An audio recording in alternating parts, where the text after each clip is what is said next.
Hello and welcome back to Living a Culture of Life podcast by Human Life International. I'm your host, Colleen, and I'm very excited to have you join us today. On today's episode, Father Shenan Boquet and I discuss the recent European Union Commissioner decision, which opened the door for the funding of abortion tourism in Europe. Father and I discuss what led up to this decision and what it could mean for the future of the pro-life movement. I also asked our different European missionaries to weigh in on this topic, so I'll let you know a little bit about what they say about the situation in their particular countries. It's a really interesting episode, and I hope that you find it informative. As always, if you're listening on our audio platforms like Spotify or Apple Podcasts, please pause and leave us a 5-star review and subscribe to the show. And if you're listening on our YouTube channel, please like this video and subscribe to our channel and hit that bell notification so that you can get notified when we release new episodes every Thursday. Without further ado, please welcome Father Boquet to Living a Culture of Life.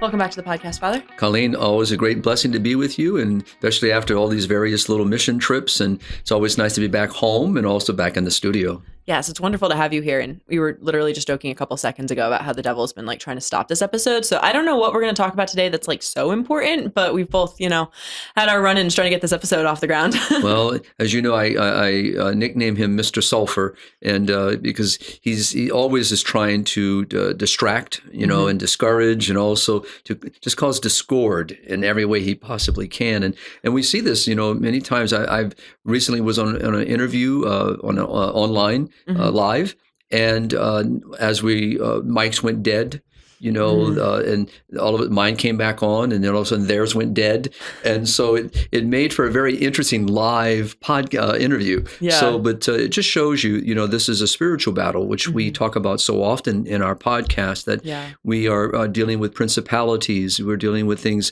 that are beyond our physical eyes of sight, but they're here, and they do everything. I always think of St. Maximilian Kolbe when talking about the printing press would break, and his line would be, "The devil got his tail stuck in the printing press again." So true. And it's true, because we're dealing with things that are good and beautiful and true, and we're fighting against the culture of death and all that it advocates for. So Mr. Sulfur does not like us exposing the agenda. Yeah, exactly.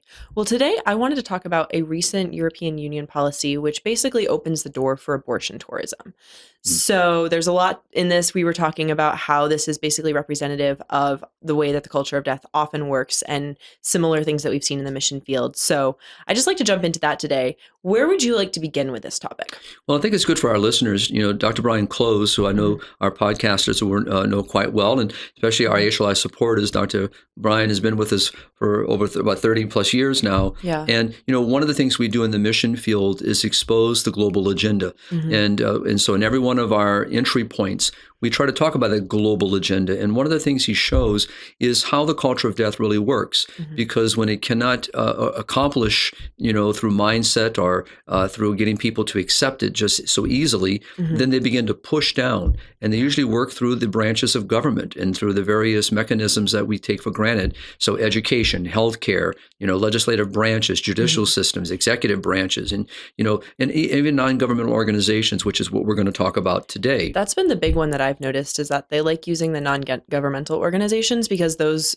people don't have the same power over it. If you have a pro-life nation, the person that they send to be part of the intergovernmental organization that's, I guess, intergovernmental organization, not non-governmental organization. Right. That's an NGO. But in this case, the European Union, decisions made there, it's harder for a pro-life nation to have an influence over it than if you're trying to pass laws at a local level. Yeah. So it's, as we see with the American Organization of States, so the OAS, which is currently right now, with the Women's Conference up at the United Nations, where we've been very active over the last couple of weeks in trying to expose the agenda, but also bring about some good things, to support women in need and to support women around the world. But also we see this, in the African nation, where, recently we had, that involved the Caribbean and Africa, particularly 7 countries in Africa. Yeah. But, you see how these either intergovernmental organizations or whether non-governmental organizations, both are working on their various agendas. But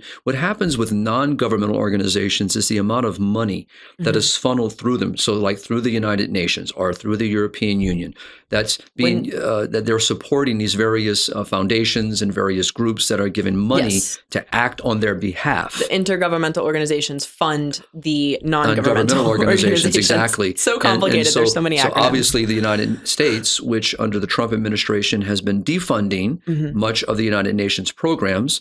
So, but it's through the UN. And all we have to do is go back and read like the Kissinger report that we've talked about many times before, and other ways in which the UN is using its influence to be able to influence other nations around the world. So what we're going to talk about today is another example of that, but from the European Union. But it's good for our listeners to be familiar, with how the OAS, which predominantly is working throughout the Latin American, Caribbean community, also obviously the United States and Canada, North America, so we're involved in this, but also how the UN works, how the EU works, and then how other groups like them, UK Aid or Australian Aid, and many other groups that are working, around the world to advocate for the culture of death. So it's important for our readers and listeners to understand. It is complex, but it can be understood. And it's important because we're the ones through our taxes that are funding these various mechanizations. And it's important for us to know what we're funding. Well, I think it's also very easy to kind of look at it and say, that's super complicated. I can't influence it at all. What's the point of understanding it? And I like to bring it up on the show with a discussion with Luis when he was here talking about different treaties, the mechanisms by which the culture of death, these pro-abortion groups will use intergovernmental organizations and NGOs to spread their ideology. Because I think it's just helpful to have that framework of understanding what you're up against and the ways that they like to move. Exactly.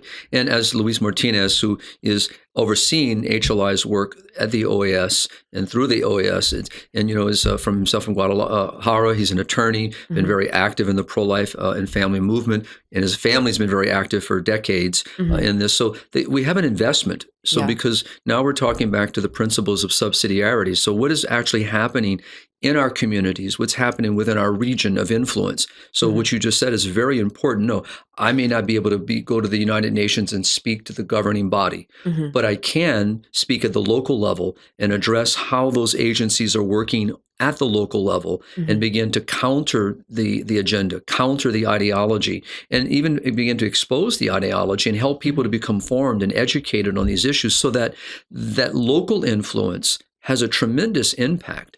And so even though, as I began with, which is also very true, even when local impact has been successful, as we'll talk about with the EU, with regard to certain countries that have been very, very successful in pro-life and family advocacy and implementation of law and policy, now what happens is those agencies on that higher level just start ignoring them, and they just do their own thing by creating opportunities to in a sense, to overstep what we would consider their responsibility, that is the sovereignty of countries and so forth. But we'll talk more about that. Yeah, and before we dive into getting into the details, I just wanted to give a little overview of what actually happened in the EU so that our listeners are aware as this conversation goes forward of what current event this is sparked from. So basically, there was this woman, and I may not pronounce her name right, and I apologize if I don't, Nika Kovac from Slovenia, who launched the My Voice, My Choice initiative in 2024. And this was a European citizen initiative. And essentially what the European citizen initiatives, or ECIs, can do is if you gather over 1 million signatures, the European Union commissioner has to consider whatever you're presenting. So she launched My Voice, My Choice to try to collect those 1 million signatures to get the EU to establish a special fund to fund abortions to allow for abortion tourism. So this way, if a EU country has banned abortion, like Poland has, a woman from Poland could travel to a country where abortion is legal and get an abortion paid for by the EU from this special fund. And this is based on the research I'm doing. A lot of the articles had a lot of the same information, so I hope I got all my facts right, but this is based on what I was kind of researching, my grasp of the situation. So basically, My Voice, My Choice ended up raising the million, I think it was 1.2 million signatures total from, I think, 27 countries. And so the European Union commissioner had to consider this request to create a special abortion fund. And in February, the European European Union commissioner decided not to establish that fund, which was a good thing, but then it told EU countries that they could use money from another fund to fund abortions. So if those countries want to, they can use their allocated amount of that fund to pay for abortions, and those abortions can be for women from any country in the EU. And if I remember, Colleen, that particular fund that the commissioner, European commissioner, said that they can draw from are social issues. In other words, healthcare issues, education issues. So basically, this fund now has become very fungible in the sense of what it can be used for at the commissioner's encouragement. And that fund has 142.7 billion euros is their budget. So billion which is with basically a B. Billion with a B, which is $164 billion US dollars, which is just huge. That's a huge amount of money that could, obviously it'll still be used for other things as well, but it opened the door by saying, like, even though they didn't create the abortion specific fund, they basically said, here, this social fund that already exists that's super well funded can be used for abortions if you want. And each country has to apply for it. In other words, it's in a sense, if I remember reading some of the articles myself and that you had brought to my attention, and also reading comments from Lek and Eva Kowalewski in Poland, Dr. Imre Teglase in Hungary. Many of our affiliates in Europe are very concerned about this, and rightfully so. So they helped us to understand a little bit better some of the complexities. But it is interesting to see that they have to apply for those funds. But it raises so many concerns. So I think it's important for our listeners to see why we would be talking about this today. Because what you began with and we started talking about was, how does the culture of death act? What agencies, what does it employ in a way of advocating for its cause, its ideology? And what we see here is a good example. So the European Union, and I think it's good for our listeners to understand, under the Trump administration, we've seen a lot of defunding of the United Nations programs. And this are good things, because many of the ways in which the United Nations works, which we started talking about earlier in the podcast, is how it's funding non-governmental organizations. And we see this particularly in developing nations, like in Africa, many of the countries of Africa, where they are undermining life and family values in these countries by advocating with these organizations to come in and try to change the mindset. And so now what we're seeing in Europe, now, first of all, for our listeners, Europe itself as a whole is dying. Low birth rates all across Europe. As a matter of fact, some of the lowest birth rates we will see are in Europe around the world. And so we already have a mindset where there's life is not respected, where the fruit of conjugal love, marriage, is no longer seen as a value. So children are not necessarily wanted, welcomed. And so this is already there. So you already have a shadow of death that is really, hovering across most of Europe. And so as a result, even though we see some change in some of the countries, which are great things, but overall, and so to see the EU continuing to advocate to support death, the murder of innocent children, the victimize women even further, and then to promote abortion tourism across the boundaries, a sovereignty of nations that are working tirelessly to advocate for life, who are working to better the family values and support women in need, and to see the EU completely ignore that. But that's the problem we see with so much of the 1% that, again, Dr. Brian Close talks about, the elite of the world, that really don't care about laws and policies and the sovereignty of other nations. All they really care about is their own agenda and advocating for their agenda. And they will use any means possible. And even, like we see with the European Commissioner's decision, just one person makes this decision that this is how we're going to do it. So it allows billions of dollars to be now used by countries without any safeguards, without any protections for women. So my question would be here, for example, all right. So let's say a lady from, I'm going to use Hungary, right, or Poland, decides for whatever reason to seek an abortion. So she goes to a country where abortion is legal and is accessible. She procures this abortion, all right, and then she travels home. Now, any complications that she has as a result of the abortion she just had in a different country is now placed upon the country where she lives to be able to deal with the after issues that may arise, or the outcomes that will arise, obviously psychological issues, counseling issues, all because of what is crossed that she chose to do of her own free will to go across. But now the country where it's got these protections is now forced to deal with the outcomes.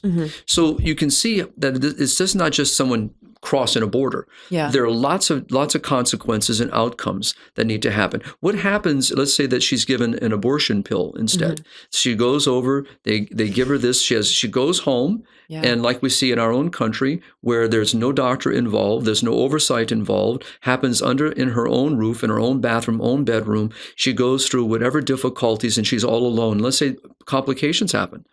Who's going to come to her aid? Right. So these things are much more complicated than simply the EU signing over a document. Well, and there's also the tax element of it, which I believe that funds from taxpayers in countries like Poland, where abortion is currently banned, would go to the EU to then that money would end up in the fund. So you end up inadvertently funding abortions in other countries, even if your country wants to. And that's my understanding of how this fund works. I'm not 100% positive about that. Well, that's where again we're still learning because even our affiliates in throughout Europe. I was even recently asking Father Giordano, who is our director in our Rome office, but also is our regional director for Europe. What is he hearing? So it's still something so new that everyone's just trying to get a hold of it. How will it be employed? Not that we're advocating for it, but what are procedures that a country has to employ to get access to those funds, and so forth and so on, to understand it. But what you raised is very important because it's no different here in the United States when we came to the issues of Roe. Prior to the Supreme Court imposing abortion on this nation, that what we saw was that we had many states that really had pass laws to protect human life, where funds were not going to be used in the public forum to support, abortion or an anti-life mentality. And the Supreme Court wiped all those pro-life laws off the books, until we saw the overturning of Roe, which now returns it back to the states. But now what we have in the EU, like we see over here in the United States, is you can have a state in the country of the United States where it's protecting life. It's passed laws where abortion is not legal and are very strongly limited. But now we can go travel over to California. We can go over to Oregon or Washington State, or we can go over to Illinois or over to New York, and so basically abortion tourism. And so all these things are so complicated that it's not just simply saying we're going to do this. My reason for raising this is I believe that what you're saying is that Hungary, Poland, and many other countries are saying, wait a minute, you're using our own funds against us. Yes. So this is the point. So I'm just trying to show how it's not just in the EU. We have it in our own country. We have, because even though the Hyde Amendment will protect, but money's fungible. That's correct. We've talked about that with Planned Parenthood as well. So government federal programs and so forth. Yeah, there's so many ways of which the funding will find its way. Well, this is what I was saying to you before this episode. Of this particular topic just touches so many different conversations that we've had on this podcast already, both with the kind of global depopulation policy, how top-down pressure is often used to pressure local governments, how money is fungible and taxpayer dollars go to fund abortions, even if it's indirectly, and all of that. So I'm glad that that's one reason I wanted to be able to bring this topic up on today's episode, was just, this is just one more example of a pattern that we've seen in the mission field over and over and over again. Exactly. And as I mentioned, just when you think about Europe, United States, many of the developed nations, their birth rates are below replacement and well below. So just to see the EU just continuing to not see the harm that the mindset of abortion has created, the reality of abortion that has created, millions upon millions of little boys and girls' lives have been snuffed out, across Europe, and to see where it is on this precipice, and yet, let's keep marching forward. Let's just keep advocating. There's nothing rational in this at all. It's pure ideology. And so, but it is good to see, and I've been reading a little bit since we talked about this, and I need to read a lot more about it, but it's good to see some of the EU countries pushing back. Oh, really? So they're pushing against this and raising questions. Now, again, it's still developing. Do you happen to know any details about that? Well, Because I was focusing mostly on the history leading up to it, just Right. because I wanted to have a good grasp of how this came about. Well, I saw something from the Italian minister. I saw a couple of other countries, and again, I'm just reading, so just kind of getting little snippets. But I really I'd like to dive a little deeper, and also I want to hear more. And that's what I asked Father Giordano, is to dig a little deeper. For example, in Italy, what has the prime minister said there to this? What has the healthcare minister said about this? How do we deal with that? How are they going to deal with it? I've been also waiting, and the Vatican has responded, in different ways from different, either nuncios or from the permanent observer that, like with the EU that represents the Vatican. So there's a lot of people commenting, but again, it's so fresh that people are just trying to get their hands on it and understand it in order how to address it. Yeah, exactly. And because the action that the European Commission took was different than the one they were originally petitioning for too, that adds just another level of how you respond if you're creating a special fund for abortion is going to be a little bit different than how you respond when a pre-existing social fund that people already have access to gets opened up for this. It was something that we've talked about many times in our podcast, Colleen, is how about we take that 160 billion euros and why don't we apply it, to true, genuine care, to supporting women in need and loving both. Which was apparently what it was originally intended for. Let me find the article. Yeah, so the article from the Catholic Church in the European Union said that the ESF Plus, which is the social fund that they said could be used for abortion, was originally designed to promote social inclusion, support employment, and prevent families, especially those with children, from falling into poverty.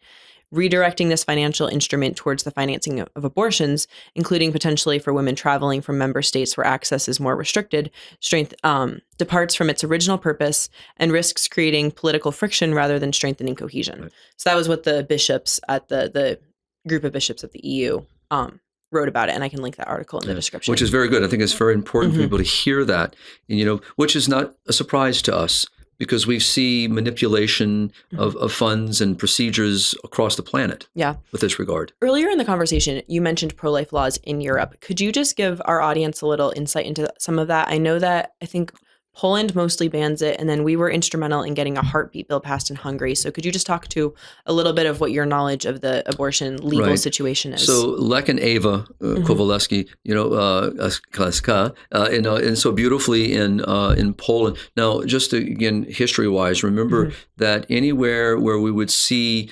communism move, obviously it also brought with it, the quote legalization.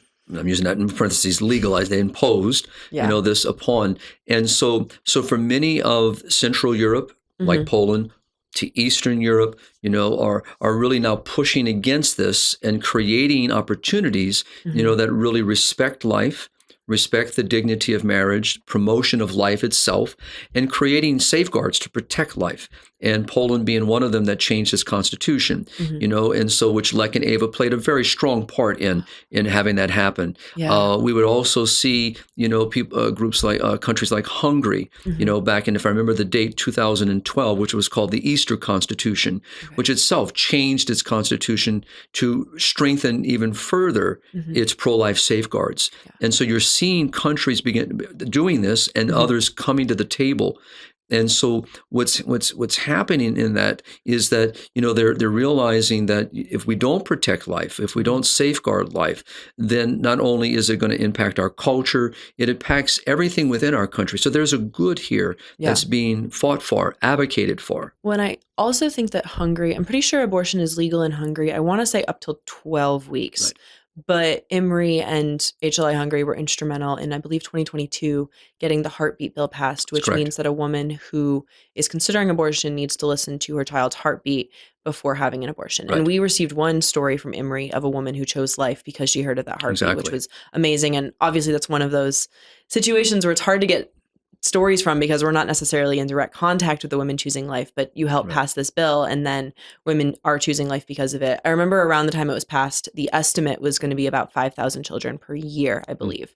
So I'm not sure if the numbers are actually adding up to that, but that was the projected number of lives it was anticipated to save. Well, what Dr. Emery is finding, and which we were trying to help him with, is finding shelters, homes for women in need. So caring for their families, and there already is one open. I know we're looking at open in a second, and others. So these are the examples that we also see in Poland.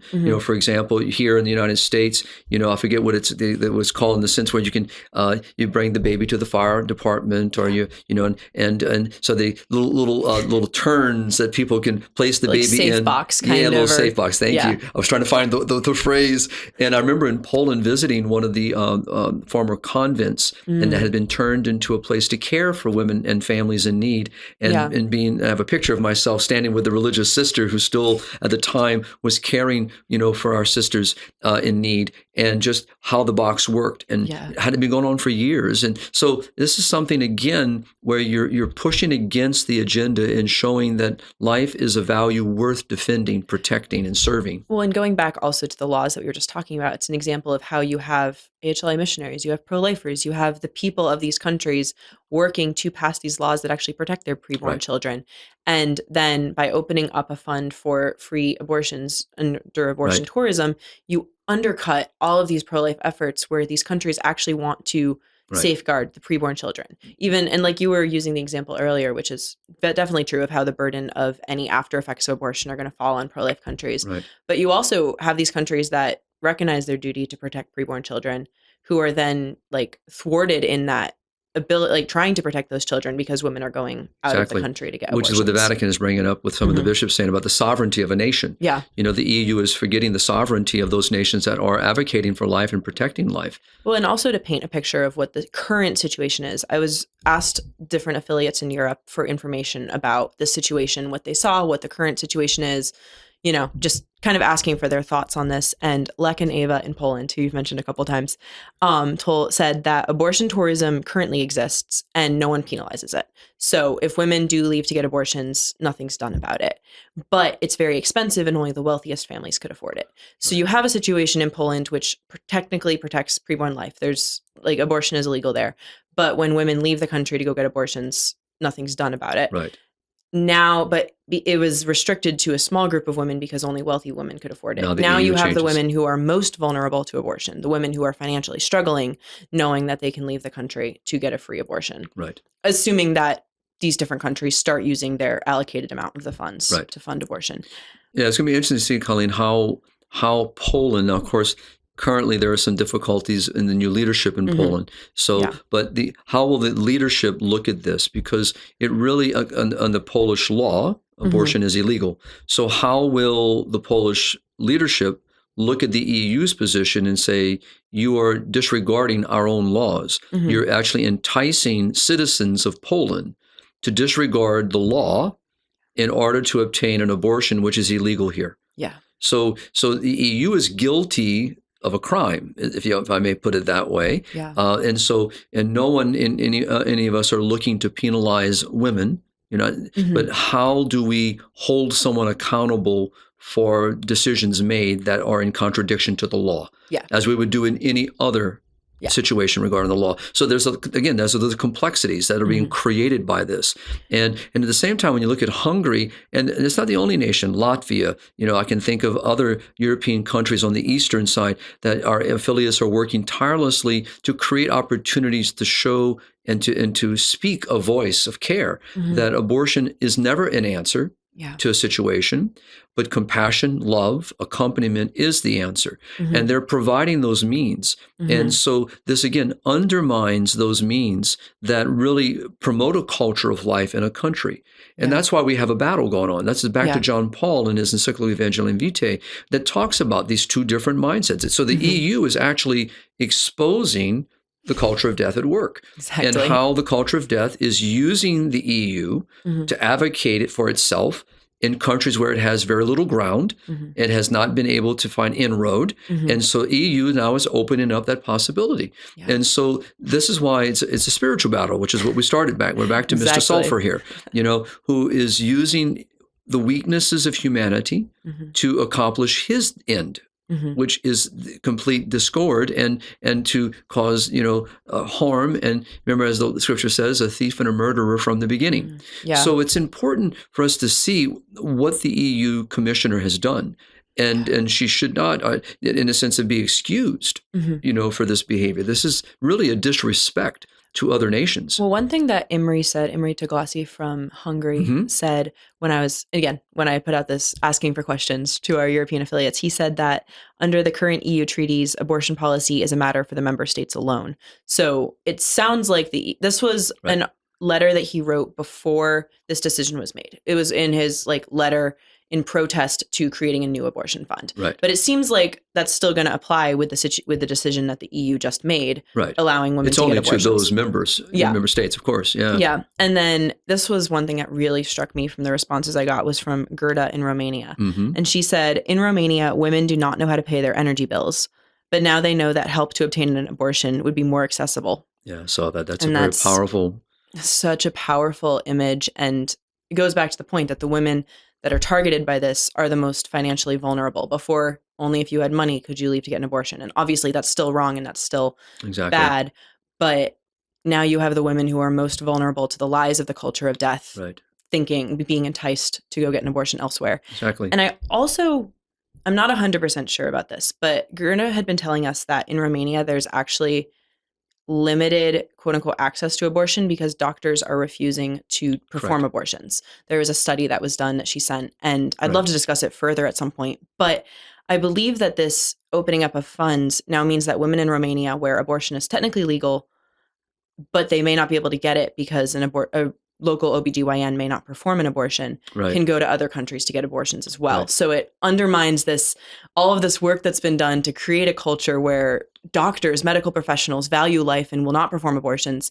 It undercuts all of that initiative when you can go to a person who will. Or you may be in a country where, because I know of some, where the doctors and those in healthcare are not in favor, would rather not, that abortion would not be taking place.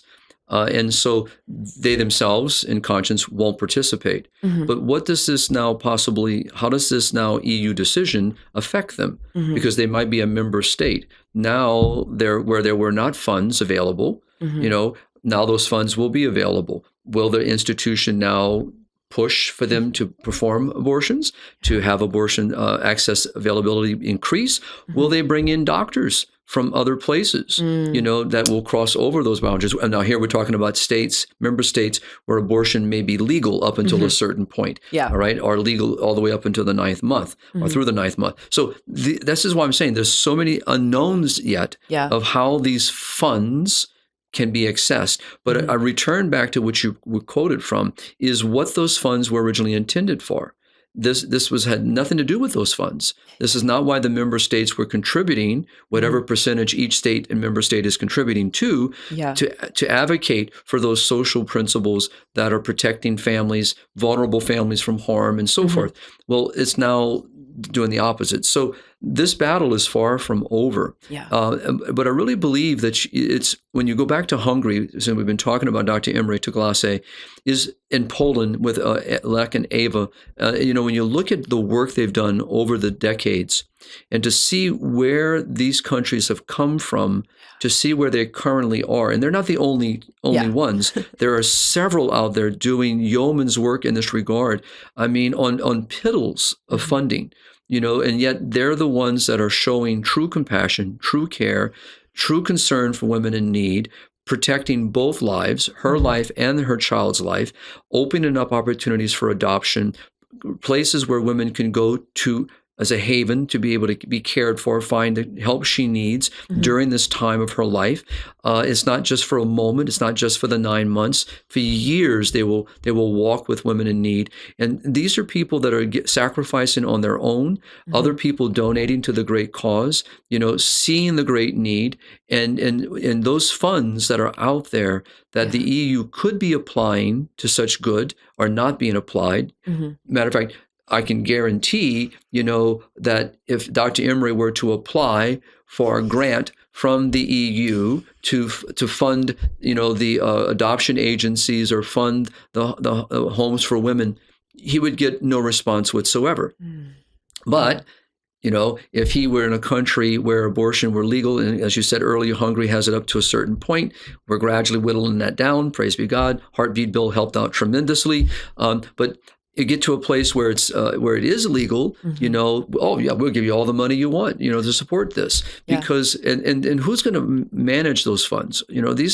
We see how corruption will grow. Yeah. So there's so much bad about this. And I believe for our audience and for the people, who are working around the world to advocate for life, is we should not be discouraged by this. It's very disappointing. We're seeing the same thing with regard to how the United Nations and other agencies are trying to promote, African countries to ignore their own laws. We've talked about this before, and the Samoa Agreement and so forth. And, you look at this and say, so again, Mr. Sulfur is relentless in his desire, and so doesn't care about the means. All he seeks is with the end. And so we know who the real enemy is, but he uses our weaknesses. He uses the weakness of nations, the weakness of government, the corruption of systems, and he exploits all that, through people's free will and desire to cooperate to undermine the good. And what I always appreciate, back to our Catholic faith, is that the gift of freedom and free will is given so that we might seek the good and do the good, desire the good. And abortion has no place in this whatsoever. The violation of women, no place in this whatsoever. The exploitation of the vulnerable and the weak, no place in this. And so this is why we see this spiritual battle engaged here. What was really interesting to me, we touched on this a little bit, was just how this is just another representation of the same playbook that we see throughout the mission field. Right now, our missionaries in Africa are pushing back against the EAC bill in the East African community, where they're trying to impose abortion on 7 pro-life nations. And pro-abortion advocates couldn't win on a local level, so they went, okay, these 7 countries are all part of this one group, and if we pass it at the East African community, then it will be forced onto these 7 nations. So we can't win on the local level. We're going to work right here where it's slightly more removed from the people. There's a little bit less chance that they're going to find out about it, be able to push back, and that's this top-down pressure. We're going to make a decision up here. We're going to say abortion is a human right, and then we're going to force people to have to comply with it. It just, time and again, you see different initiatives being taken on a international, intergovernmental organization or just a national level and being imposed down on states. It's just, we saw it with Roe, we saw it with the EAC bill, we see it with the Samoa Agreement. You just see time and again top-down pressure because they can't necessarily win on the grassroots level.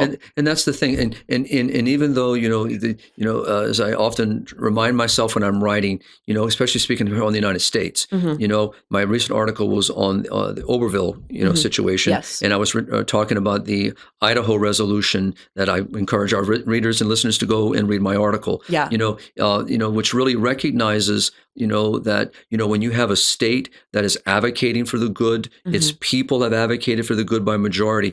We don't want goodness to be on a vote. Yeah. Obviously, but at the same time, when people do see the good and they pass amendments to protect life, we would want that to be adhered to. But what happens with those in these positions, they don't care about that law. They don't care about the amendment. They don't care, in a sense, about the will of the majority that spoke out for the dignity of marriage or the dignity of life, the protection of human life at every stage. Does not want euthanasia. Oh, we're just not going to listen to you. We're going to impose it from above. We're just going to go through judicial activism, and we're just going to, just ignore your legislation, ignore your state constitutional laws.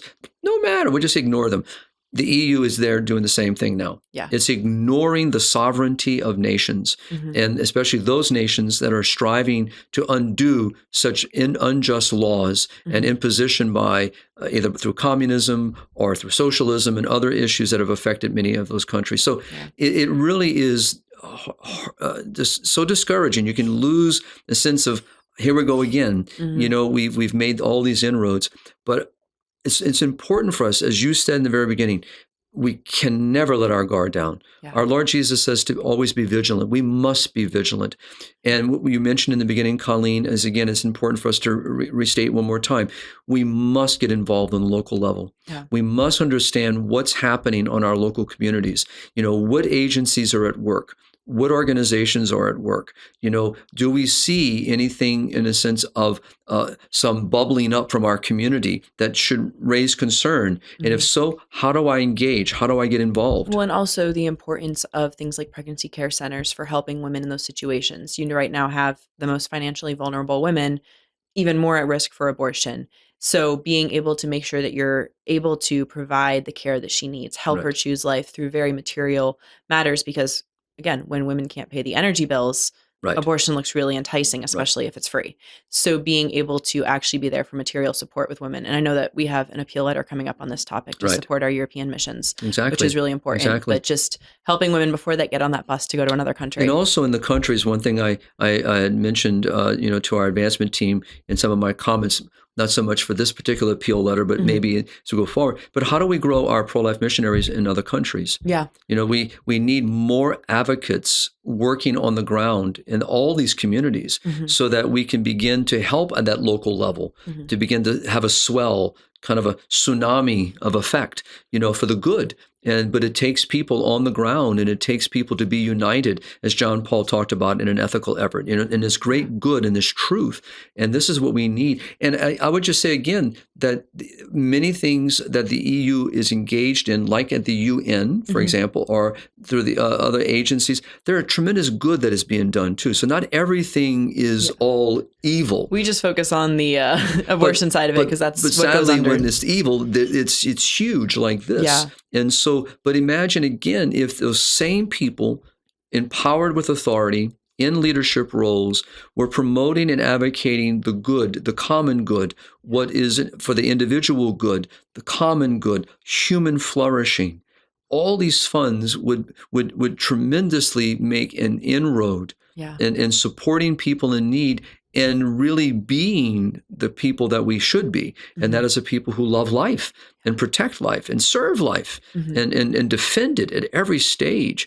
And so it's sad when you see this type of thing happening, when you know that, as I shared, and I'm not going to get too detailed, I remember sitting with a minister in Tanzania of government, minister of government, and I think I've shared this story before. This is several years ago, and we were talking about the corruption in the government and how much of the Tanzania shilling is lost to corruption. And I had read enough and was familiar. There's no perfect number. It's all lots of speculations out there, but it's huge. And I said to this minister, I said, imagine if we could capture let's say 90% of what's lost to corruption, right? If we can recapture it, what could be done with that for the good of people of Tanzania? And this person looked at me and for a few moments, almost a couple of minutes, spoke about the good. And when and it was just us, there was no one else around. But when this person realized what they had just honestly spoken out loud, it caught them. And I said, you have nothing. And I told him, I said, thank you for being honest, because it's true. I mean, you think of the infrastructures that are needed, the healthcare, the various access to care, the access to clean water, the access to good food, healthy food, agricultural needs, equipment, being able to provide in the farming communities, the fishing communities. I mean, you can go through a litany, electrification. I see this with my own eyes in these villages. And Europe is different. Not every place in Europe is wealthy. There is poverty in Europe, and there are situations across much of Europe that are struggling. But but Europe as a whole is quite wealthy, and and these funds could be used to advocate for the good. And that's what frustrates me. That's what kind of gets underneath my nails, to realize. And especially when you think about even on the UN, how much money is out there. Well, and also just to kind of go off of that, you have this fund that is 142 billion euros that currently is being used for other things. How much of that is going to be taken away from health, like actual healthcare or actual supportive aid and redirected towards abortion? And let me state very clearly, obviously, abortion is not health care. Yes. And so, as we said before we came in, we want to make sure that's very clear. None of us are advocating for that. So, but the idea is, but you're absolutely correct. What's going to be lost? What good is going to be lost to accomplish this evil. Yeah. Now, the European Commission doesn't see that as evil, right?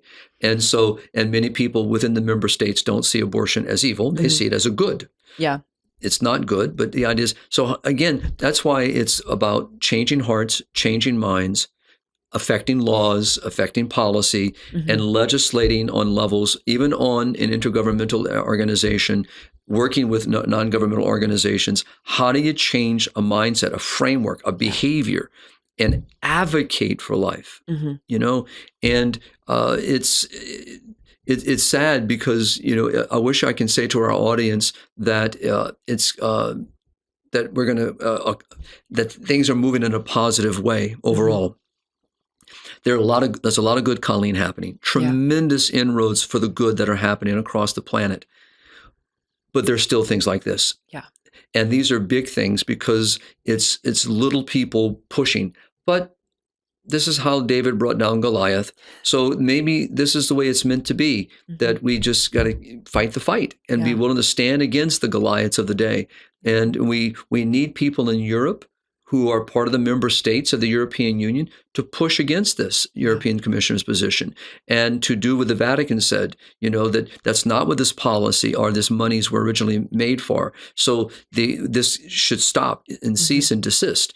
But it also means that we're not going to advocate for any funds, you know, to be given toward this regard. And we should respect the laws of those nations that are advocating for life and family, that are trying very much to undo very unjust laws and imposition of ideologies toward the good. And you have no right to overstep that. Yeah. And then maybe those countries will inspire other countries, Colleen, to seek the good, to see what the good that is happening, and to see their own population begin to grow, because children are being seen not as a burden, but as something beautiful and wonderful, and family life is seen as something good and wonderful and beautiful. And when people find themselves in those situations of human life, that instead of running toward death as the answer, that we run toward life. We help them in these moments. That's what we should be advocating for. That speaks best of a country's ideals and values, and it will counter the violent culture. It'll undermine, you know, that culture of death and continue to whittle away till it disappears, you know, and that becomes influential. It becomes impactful to other countries who see this. Hungary is a good example. You know, its birth rates are still low, but it has had some impact positively, you know, even though it's incremental, but it's there. Yeah. And so that's a good sign. We were seeing many things like this in Poland up until, again, recently, where we've seen some governmental shifts in mindset. These are dangerous things. And so I want to say that here in the United States, we have no reason just to be looking, oh, look at what those Europeans are doing. We're doing the same thing. Yeah. Right? Because we're not replacing ourselves. We're well below the birth rates, right? And the signs are already in front of us of what is going to happen as a result. Well, and we're dealing with similar abortion tourism here as you have after post-Roe, after Dobbs, where we have different countries that have different pro-life laws. And this is where the whole conversation about abortion by mail for the chemical abortion, all of that comes in. So it's very easy to look at Europe and say, oh, that's a Europe problem. Right. And no, this is a problem that is happening in Europe with abortion tourism. And thankfully, we're not, as far as I know, the federal government isn't financing free abortions here. Right. But that's something that we have to make sure doesn't happen. But and we have to make sure are. that, yes, exactly, that you know what the laws are of the states around you if you live in a pro-life state, and make sure that you're supporting pregnancy care centers on a local level. Right. And then if you live in a state where abortion is legal, or one where tax dollars can go towards abortions, being able to push back against that. So like not just knowing your own local laws, but also being aware of the surrounding area and the situations that could arise because of that. Exactly. No, this is a good topic to raise up for people to be aware of, for people to look beyond just the little boundaries of their communities. Yeah. Same time, get engaged in those boundaries in your community. Yeah. But to see what's happened on larger scales. Well, that was like my big takeaway from this was the importance of pro-lifers being involved on every level. Right. If you have pro-lifers involved on the intergovernmental organization level, you can push back against these policies, make sure that top-down pressure doesn't go in place. If you have pro-lifers involved at the national level, you can make sure that national laws aren't overriding local laws. But then you also need to be involved on like your small town, local, person-to-person level, and then your state level. Like Exactly. you can't just focus all on one level and ignore everything else, because you're going to end up losing ground. But pushing and obviously discerning where your skills and talents are best suited. And I think as we were saying before we came on, and we may have said it while here, we've been talking about many directions of this, but since the United States has been defunding several programs at the United Nations, and what we've seen is the EU kind of step up its quote game, where it's kind of stepping in. And what I see and hear from our friends in Africa and is that they're seeing the impact of that. Yeah. So what they saw is where the UN was no longer receiving funds, and so-called programs working in Africa have now dried up. Now the EU has been stepping in and using its funding. And so remember, evil does not rest. Yeah. And so it's important to see that we have to keep working at these levels of not only of government, but also in these intergovernmental bodies, and also working on the non-governmental organizations. We have to, I think what's important is Dr. Brian Close, who's done tremendous work in studying 990s, those foundations, non-government organizations. If you think about the majority of those today that we would name, which we're not going to go into right now, that we would name that are advocating for the culture of death today, at one time advocated for the culture of life. Many of those foundations that originally were founded for good things. And the monies that were left to them or were given to them ongoing were to promote good things, admirable things, good things of value, but have been corrupted by people getting involved on their boards, taking over their decision-making bodies. And as a result, now so many of those same groups that at one time were doing such good, Colleen, are now doing evil and promoting evil. And so, but it works in reverse. If we retake them, take them back. We've seen this too. We've seen changes. We know it can happen. We know it does happen. So we can undo bad things. But it takes determination, it takes a will, it takes passion, it takes conviction. And what we need is, with all respect, is to get people off their laurels and to get involved and to be passionate about life. This is what John Paul was talking about, that no one is to be sitting on the sidelines. And to hear today, to see Pope Leo saying very much the same thing, reminding us of our obligations and duties as disciples of the Lord. There's no one that is excused to sit back and do nothing. We are all called to advocate for life. This is something where John Paul made it perfectly clear that the gospel is the gospel of life, that this is where we have to preach it, we have to teach it, we have to form hearts and minds, and we have to advocate, and we have to fight the good fight.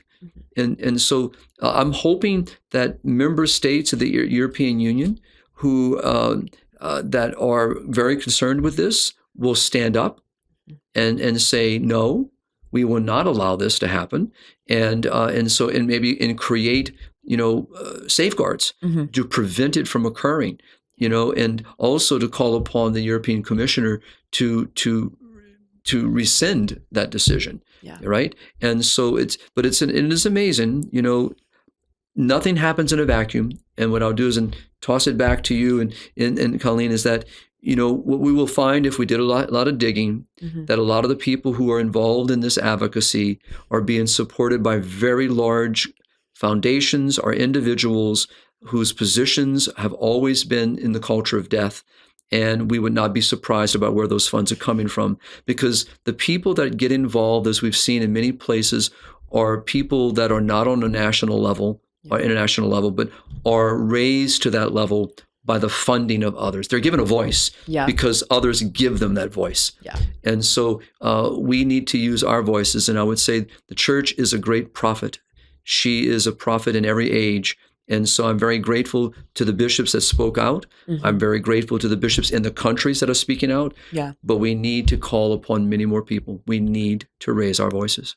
Well, thank you so much for this conversation today, Father. I'm glad we got a chance to talk about this in the show, bring it to the attention of our audience, and kind of just show how this connects to everything else that we've seen in the mission field. If I can ask you, Colleen, in the show notes, if you could not only maybe link people to this story, of course, but also maybe remind people about the Samoa about what's going on in Africa and what we're seeing at the OAS. And I think people, and maybe we can re-put out there for our listeners, to go back to the Kissinger report, just to remind people that, this has been a long, long journey, that has been tirelessly worked on. And as we see in the United States, they've not overtaken that it cannot be changed, but our educational systems are now an instrument for the culture of death. We've seen where our healthcare institutions have become advocates for the culture of death. We've seen legislative bodies, judicial bodies, all become advocates for the culture of death.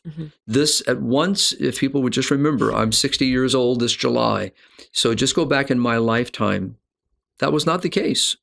So we've seen radical changes in our own country, as we see now in many other parts of the world, in a very short period of time. Yeah.